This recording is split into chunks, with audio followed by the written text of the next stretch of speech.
When I was in Cinderella, I was a stepsister, and there was a song in that. I don't know if you know the original musical, not the Disney one. It's like, why would a fellow want a girl like her?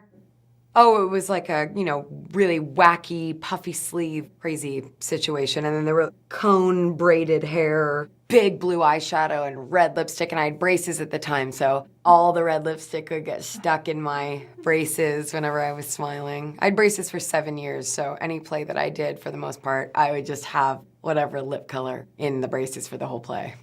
I sucked my thumb until I was 11 years old. The roof of my mouth is it's still so soothing to do it.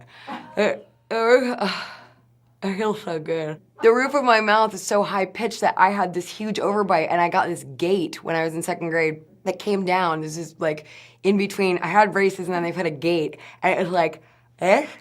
And I would lift the gate, I'd take the gate down and stick my hand underneath the mouth appliance because I was totally ignoring the rule to not suck your thumb while you're trying to straighten out your teeth. But I gotta do what I gotta do, you know?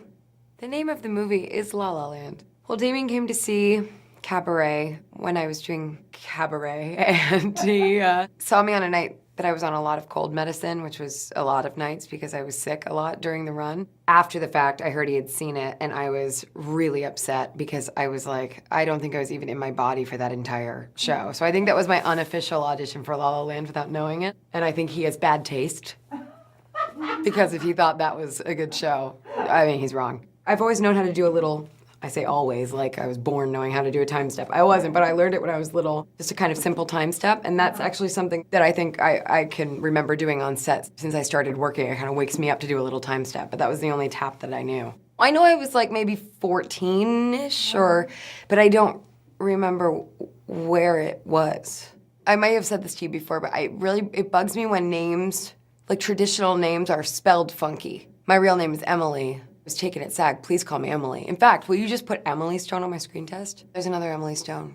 I still can't get it back. I had the option of Emily J. Stone, and it's, kind of like Michael J. Fox, which I love Michael J. Fox, but I don't think I can pull off the J. I was 16 when I found out at SAG I couldn't have my own name. To ask a 16-year-old to pick a new name is really an interesting process because I was like, I'm gonna be Riley.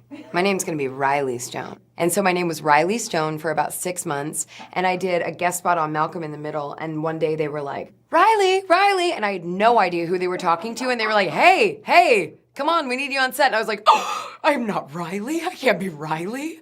So then I changed it to Emma because, it's closer to Emily. No offense if your name is spelled this way, but Emily, that's like Emyleigh, Emily. That makes me crazy because all you have to do your whole life is be like, my name's Emily, let me spell it for you. E-M-Y, like they can't just write the name that it sounds like. I have a cinematic crush on Robert De Niro in Taxi Driver. He's so subtle and incredible. I only saw it for the first time like 2 years ago, and I just couldn't believe what I was watching. He's amazing.